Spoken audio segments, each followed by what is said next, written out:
Good morning, students. How are you all? You are fine. Okay. Open your Hindi first book. सभी बच्चे अपनी Hindi first की book open करेंगे. इसमें आज मैं आपको कराऊंगी चैप्टर 10 की रीडिंग, जिसका नेम है मीठी सारंगी. ओके. Open your notebooks. सभी बच्चे अपनी बुक ओपन करेंगे हिंदी की. आपके चैप्टर का नेम है मीठी सारंगी. ओके. जहाँ पर मैं पढ़ूंगी वहाँ पर आप सभी अपनी फिंगर रखेंगे.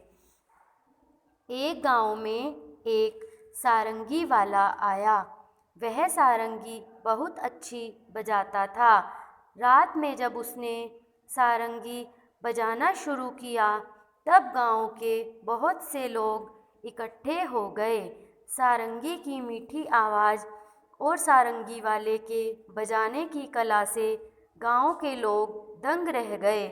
सब लोग कहने लगे, कैसी मीठी सारंगी. क्या होता है, एक बार एक गांव होता है, उसमें एक सारंगी बजाने वाला आता है. कौन आता है? सारंगी बजाने वाला. तो वो जो सारंगी होती है वो बहुत अच्छी बजाता है, मतलब उसको बहुत ज़्यादा सारंगी बजाने का तरीका आता है, तो वो उसको बहुत अच्छे से बजाता है. तो जब उसने रात में जब सारंगी उसने बजाना शुरू किया तो जो गांव के लोग थे वो बहुत सारे लोग वहाँ पर इकट्ठा हो गए और उसकी मीठी सारंगी की आवाज़ सुनकर सारंगी वाले की बजाने की कला को वो लोग क्या करने लगे, दंग रह गए लोग उससे. सब लोग कहने लगे, कैसी मीठी सारंगी है, कि कितनी अच्छी सारंगी बजा रहा है ये, है ना. नेक्स्ट पेज पर आएंगे. Page number 57. फिंगर रखें सभी. आहा, कितना आनंद आ रहा है. वहीं पास में बैठा हुआ भोला भी लोगों की ये बातें सुन रहा था. वह मन ही मन कहने लगा, इन लोगों को सारंगी बहुत मीठी लगी, लेकिन मेरा तो मुंह मीठा हुआ ही नहीं. ये सब झूठे हैं. वहाँ पर एक लड़का बैठा हुआ था, उसका नाम था भोला. और जब वो सब ये कह रहे थे, आहा कितना आनंद आ रहा है, तो वहीं पास में बैठा हुआ भोला जो है वो लोगों की बातों को क्या कर रहा था, सुन रहा था. और मन ही मन वो कहने लगा कि इन लोगों को सारंगी बहुत मीठी लगी, लेकिन मेरा मुंह मीठा नहीं हुआ. ये सब क्या कर रहे हैं, ये सब झूठ बोल रहे हैं. थोड़ी देर बाद उसने सोचा कि शायद सारंगी वाले के पास बैठने से मुंह मीठा हो जाए, इसलिए वह सारंगी वाले के पास जाकर बैठ गया. उसने क्या सोचा थोड़ी देर बाद, कि क्या पता उसके पास बैठे हुए हैं वो लोग, इसलिए उनका मुंह मीठा हो रहा है, तो अगर मैं भी उसके पास जाके बैठ जाऊंगा तो मेरा भी मुंह जो है वो मीठा हो जाएगा. तो थोड़ी देर बाद उसने सोचा कि शायद सारंगी वाले के पास बैठने से मुंह मीठा हो जाए, इसलिए वह सारंगी वाले के पास जाकर बैठ गया. रात के 3-4 बजे जब सारंगी वाले ने गाना बजाना बंद कर दिया तब लोगों ने सारंगी वाले से कहा, महाराज आपकी सारंगी बहुत ही मीठी है, हमें बड़ा ही आनंद आया, 2-4 दिन यहीं ठहरिए. जब रात के 3-4 बज गए, जब सारंगी वाले ने गाना बजाना बंद कर दिया, तब लोगों ने उसको क्या कहा, सारंगी वाले से कहा कि महाराज आपकी सारंगी बहुत ही मीठी है और हमें बड़ा ही मज़ा आ रहा है, बड़ा ही आनंद आ रहा है, तो 2-4 दिन तक आप यहीं पर रुक जाइए, ठहर जाइए. ये बात सुनकर भोला मन ही मन झुंझलाया और सोचने लगा, ये लोग झूठ तो नहीं बोल सकते, सारंगी मीठी ज़रूर है, पर मुझे न जाने स्वाद क्यों नहीं आया, पर मुझे ना जाने स्वाद क्यों नहीं आया. तब तक रात ज़्यादा हो गई थी, इस कारण लोग घर पर नहीं गए, वहीं चौपाल में सो गए. सारंगी वाले ने भी सारंगी पर खोली चढ़ाई और उसे अपने सिरहाने रखकर सो गया. पर भोला को चैन कहाँ था. जब लोग नींद में खर्राटे लेने लगे तब उसने चुपके से उठकर वह सारंगी उठा ली और ऊपर का खोल उतारकर उसे जीभ से चाटा.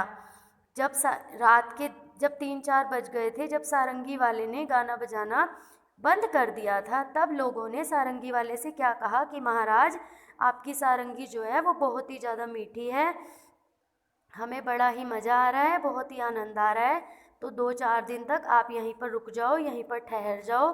तो ये बातें जो है वो भोला को क्या हो रही थी, चुभ रही थी मन ही मन में। तो ये बातें वो सुन रहा था और वो सोचने लगा कि ये लोग झूठ तो नहीं बोल सकते, सारंगी मीठी ज़रूर है, पर मुझे न जाने स्वाद क्यों नहीं आ रहा इसमें।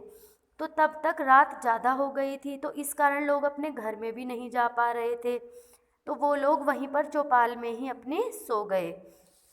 तो जो गांव होते हैं वहाँ पे चौपाल वगैरह लगी रहती है ना, लोग इकट्ठा होकर बैठते हैं जहाँ पर, तो वो चौपाल में ही अपने वहाँ पर सो गए और वो घर नहीं गए। तो सारंगी वाले ने भी सारंगी पर खोली चढ़ाई और उसे अपने सिरहाने पर रखकर सो गया।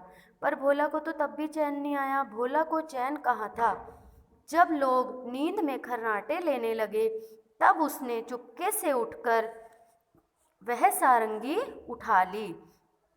मतलब जब लोग गहरी नींद में सो गए थे, जब वो खर्राटे लेने लग गए थे, तो उसने क्या किया, तब उसने चुपके से उसकी सारंगी वहाँ से उठा ली और ऊपर का खोल उसका उतार दिया जो उसने चढ़ाया था, और उसे जीभ से चाटा, कुछ स्वाद नहीं। नेक्स्ट पेज ओपन करें।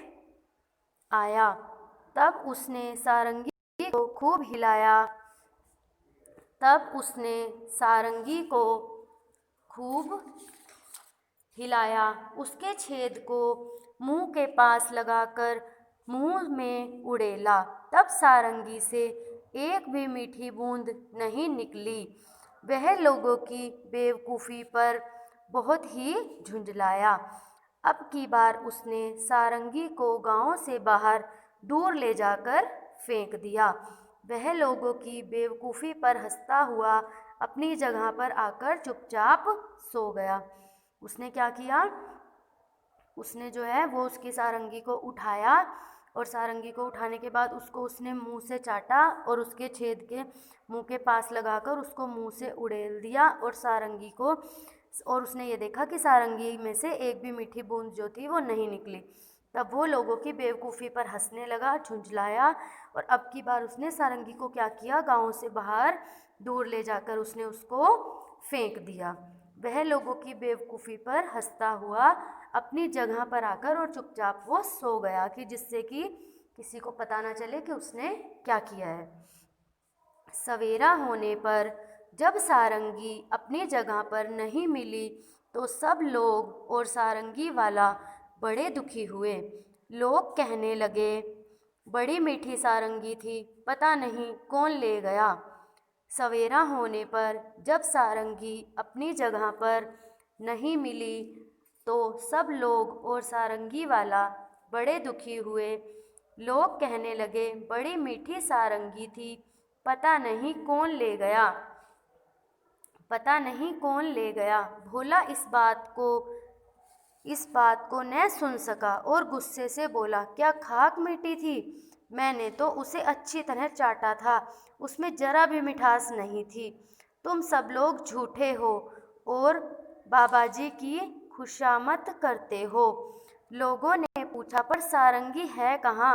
उसने कहा गांव के बाहर पड़ी है। लोगों ने भोला की बेवकूफ़ी पर अपना सिर जो था वो पीट लिया। ठीक है, एक बार और मैं इसकी रीडिंग करा रही हूँ आपको, एक बार और इसकी रीडिंग करेंगे आप सभी मेरे साथ स्टार्टिंग से। एक गांव में एक सारंगी वाला आया। वह सारंगी बहुत अच्छी बजाता था। रात में जब उसने सारंगी बजाना शुरू किया, तब गांव के बहुत से लोग इकट्ठा हो गए। फिंगर रखें सभी। सारंगी की मीठी आवाज़ और सारंगी वाले के बजाने की कला से गांव के लोग दंग रह गए। सब लोग कहने लगे, कैसी मीठी सारंगी है। नेक्स्ट पेज पर आएंगे। आहा, कितना आनंद आ रहा है। वहीं पास में बैठा हुआ भोला भी लोगों की ये बातें सुन रहा था। वह मन ही मन कहने लगा, इन लोगों को सारंगी बहुत मीठी लगी, लेकिन मेरा तो मुंह मीठा भी नहीं हुआ। ये सब झूठे हैं। थोड़ी देर बाद उसने सोचा कि शायद सारंगी वाले के पास बैठने से मुंह मीठा हो जाए, इसलिए वह सारंगी वाले के पास जाकर बैठ गया। रात के 3-4 बजे जब सारंगी वाले ने गाना बजाना बंद कर दिया, तब लोगों ने सारंगी वाले से कहा, महाराज, आपकी सारंगी बहुत ही मीठी है, हमें बड़ा ही आनंद आया, 2-4 दिन यहीं ठहरिए। ये बातें सुनकर भोला मन ही मन झुंझलाया और सोचने लगा, ये लोग झूठ तो नहीं बोल सकते, सारंगी मीठी जरूर है, पर मुझे न जाने स्वाद क्यों नहीं आया। तब तक रात ज़्यादा हो गई थी, इस कारण लोग घर पर नहीं गए, वहीं चौपाल में ही सो गए। सारंगी वाले ने भी सारंगी पर खोली चढ़ाई और उसे अपने सिरहाने रखकर सो गया। पर भोला को चैन कहाँ था। जब लोग नींद में खर्राटे लेने लगे, तब उसने चुपके से उठकर वह सारंगी उठा ली और ऊपर का खोल उतारकर उसे जीभ से चाटा। कुछ स्वाद नहीं आया। नेक्स्ट पेज पर आएंगे। कुछ स्वाद नहीं आया। अब उसने सारंगी को खूब हिलाया, उसके छेद को मुंह के पास लाकर मुंह में उड़ेला, पर सारंगी से एक भी मीठी बूंद नहीं निकली। वह लोगों की बेवकूफ़ी पर बहुत ही झुंझलाया। अब की बार उसने सारंगी को गांव से बाहर दूर ले जाकर फेंक दिया। वह लोगों की बेवकूफ़ी पर हंसता हुआ अपनी जगह पर आकर चुपचाप सो गया। सवेरा होने पर जब सारंगी अपनी जगह पर नहीं मिली, तो सब लोग और सारंगी वाला बड़े दुखी हुए। लोग कहने लगे, मीठी सारंगी थी, पता नहीं कौन ले गया। भोला इस बात को न सुन सका और गुस्से से बोला, क्या खाक मीठी थी? मैंने तो उसे अच्छी तरह चाटा था, उसमें जरा भी मिठास नहीं थी। तुम सब लोग झूठे हो और बाबा जी की खुशामद करते हो। लोगों ने पूछा, पर सारंगी है कहाँ? उसने कहा, गांव के बाहर पड़ी है। लोगों ने भोला की बेवकूफ़ी पर अपना सिर पीट लिया। भोला ने क्या बेवकूफ़ी करी कि उसे ये लगा कि वो तो उसके बजाने के तरीके को कह रहे थे कि उसका बजाने का तरीका कितना अच्छा है, कि वो कितना अच्छी सारंगी बजाता है, कि कितनी मिठास है उसकी आवाज़ में। वो उनको बहुत अच्छा लगा था। लेकिन भोला जो था, उसे ये लग रहा था कि वो जो सारंगी है उसमें कुछ मतलब मीठा है, तो मैं उसको मतलब चाट के देखता हूँ उसको कि उसमें क्या मिठास है, ऐसा क्या है उसमें जो लोग बार बार ये कहते हैं कि इसमें बहुत मिठास है, ये बहुत मीठी सारंगी बजाता है। तो उसे क्या लगा कि ये लोग जो हैं वो झूठ बोल रहे हैं। क्या कर रहे हैं? झूठ बोल रहे हैं, क्योंकि वो बेवकूफ़ था भोला। और जब उसने अपनी बेवकूफ़ी का बखान अपने मुंह से किया, तो लोगों ने क्या किया, उसकी बेवकूफ़ी पर अपना सिर पीट लिया कि कितना बेवकूफ़ लड़का है ये, है ना। तो इसलिए हमें हमेशा समझदारी से ही काम लेना चाहिए। कैसी लगी आपको ये कहानी? सभी बच्चे इसको अच्छे से लर्न करेंगे अपनी बुक में से। ओके, ये चैप्टर आपका कंप्लीट हो गया है। नेक्स्ट वीडियो में मैं आपको इसका बुक वर्क और क्वेश्चन आंसर कराऊंगी। Thank you.